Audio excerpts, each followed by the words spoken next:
एक गांव था, नाम था ढोलकपुर। बड़ा ही शांत और सुंदर गांव था। लोग हमेशा खुशी से झूमते थे क्योंकि उस गांव में रहता था महाराज रायस्टार, जो अपने गांव के लिए एक शेर था जो कभी अपने लोगों के साथ गलत होने नहीं देता था। लेकिन उस गांव में छुपा था एक डरावना राज, एक राज जो सबके दिल में था पर जुबान पे नहीं। गांव के बीच एक सूखा हुआ पेड़ था जिसे लोग कहते थे श्रापित पेड़। ना कोई उसके पास जाता, ना कोई उससे आंख मिलाता। हर पूर्णिमा के अगले दिन उस पेड़ के नीचे एक लाश मिलती थी। लोग कहते रात में कोई आता है और लाश छोड़ जाता है, लेकिन कभी किसी ने कुछ देखा नहीं और देखता भी कैसे। जो देखता वो अगले दिन पेड़ के नीचे होता था।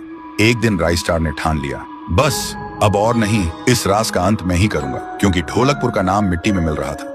फिर एक पूर्णिमा की रात रायस्टार चुपके से जाकर पेड़ के पास बैठ गया। रात के 2 बजे एक आवाज आई, थुंग थुंग थुंग थुंग थुंग थुंग थुंग थुंग थुंग सहूर।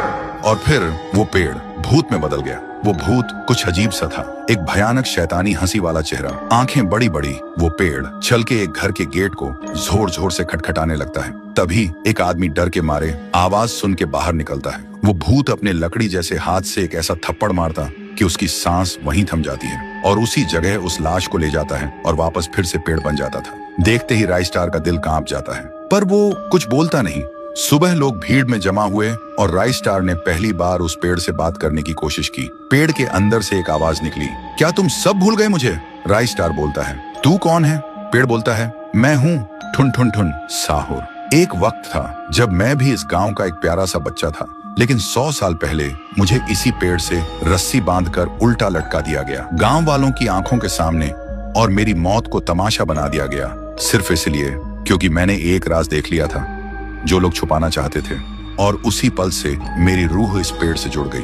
उस दिन से मैं इंसान नहीं, एक सज्जा बन गया, और हर पूर्णिमा में एक राजदार को चुनता हूँ और फिर उसे उसकी खामोशी का हिसाब देता हूँ। रायस्टार बोलता है, लेकिन अब तो वो लोग मर चुके हैं ना जो तेरा कसूरवार थे। अब तू मासूम लोगों को क्यों मार रहा है? पेड़ कुछ देर चुप रहता है, फिर बोलता है, ठीक है, बस एक बार मुझे याद करो, एक दिया जला दो, फिर मैं कभी किसी को नहीं मारूंगा। फिर रात में सब लोग आते हैं, एक एक दिया जलाते हैं, और तभी पेड़ अपने आप से आग पकड़ लेता है और आखिर में मुक्ति मिलती ठुन ठुन ठुन साहुर को।